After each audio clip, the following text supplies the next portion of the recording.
That's the mystery, that we'd all be one. So this is what's most interesting to me about Romans 13 is that it's like when people go to it, they want to start in verse 1.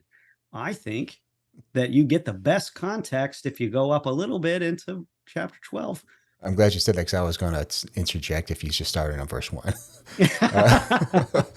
I was Right just on. reading right now on the side. I was like, that's not a good place to start.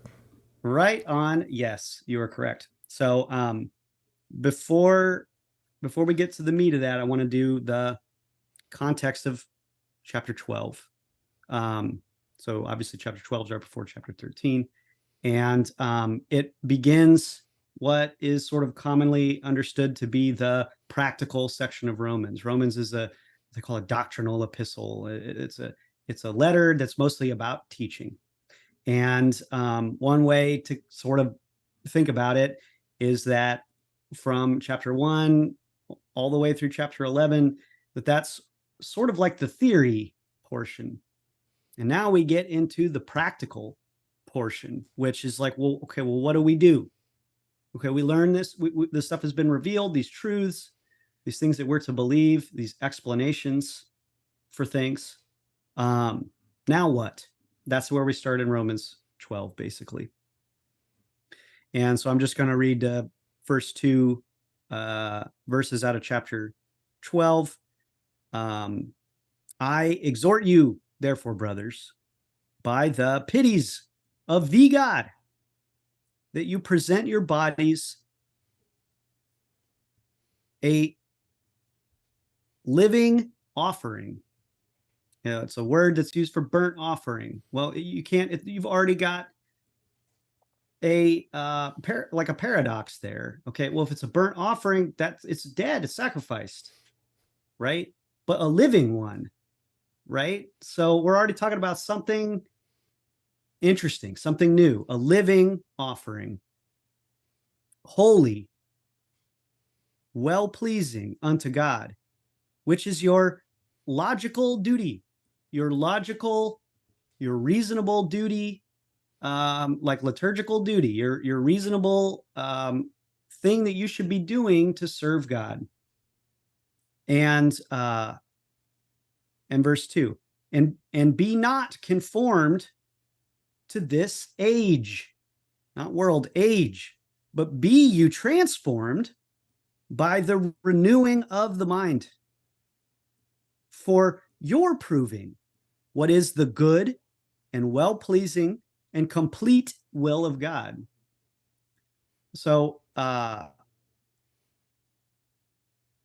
now we're going to, most of this stuff that follows is essentially talking about that. Well, how do we do that?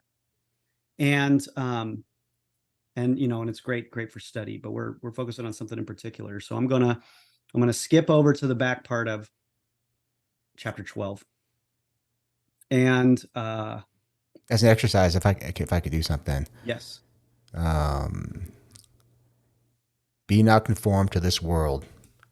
If we just skip ahead to chapter 13, verse 1, it doesn't make any sense to say, and then also let every person be subject to the governing authorities of this world. What? That doesn't make any. And if we jump over to Ephesians 6, where they're talking about putting on the spiritual armor, finally, my brethren, be strong in the Lord and the power of his might. So anybody who's on the call or on this, who's watching this stream, go back to Ephesians 6 and read what Paul is talking about here. He's talking about battling these spiritual things. So I think that's the context that we're 12. going to end up. Read verse 12. For we wrestle not against flesh and blood, but against principalities, against powers, against the rulers of the darkness of this world, against spiritual wickedness in the high places. Ooh, in the high places. Yeah. So just to start off at the very beginning, trumping and squashing all of the idea that we can go from chapter 12 that says, do not be like part of this world, to verse 13. Okay, now be a part of this world and be subject to all your worldly governing authorities. It doesn't make any sense. You can't do it. Sorry, I'll jump back over to chapter 12. No, I mean, yeah, Exactly. Excellent point.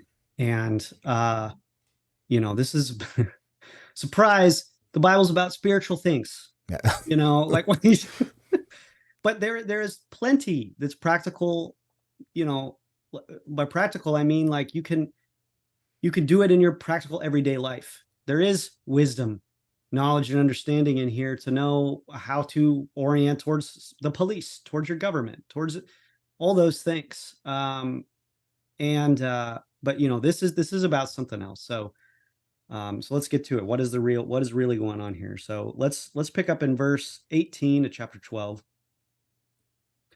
And I really want to emphasize this as well.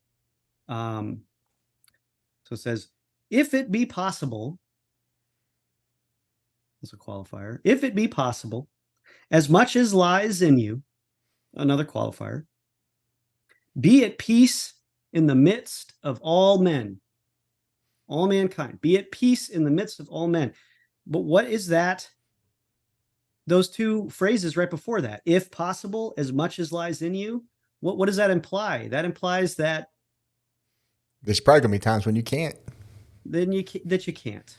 And is it that you can't because that's not what you're supposed to do, or is it that you can't because it doesn't lie in you because you're a human and we can only take so much Well, before we got to do something? even in our spirit, we're battling it spiritually at the same time.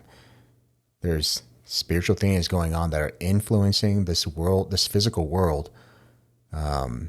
This sermon I was telling you about over in Colorado was talking about how there's these potentially evil, demonic, whatever descriptor you want to use, that has infiltrated the way that we do government. So how would it make sense that we succumb or submit or subject ourselves to these things that are obviously true? These people are worshiping occultist ideas, and whether they believe it's true or not, they're doing it.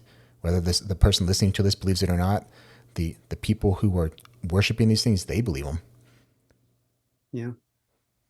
Yeah. Or at And least that's what they're, I mean, even paying lip service to even if they're just plain old sociopaths. But what is pointed out here is our weakness to be able to do what comes next. So it's softening it. It's giving us an out. It's not telling us like you're totally screwed if you punch someone in the face because you couldn't you didn't it didn't lie in you to live peaceably in that moment with that person and something happening, right? I mean, we can talk about the American Revolution, which I think for a lot of I don't even know what the phrase is, traditional Christians or something like that. It's like, we're brought up with that. Like we understand George Washington to be a believer. Like, he was a soldier, a general. He was fighting war, right? You can look at other examples like King David before he was king.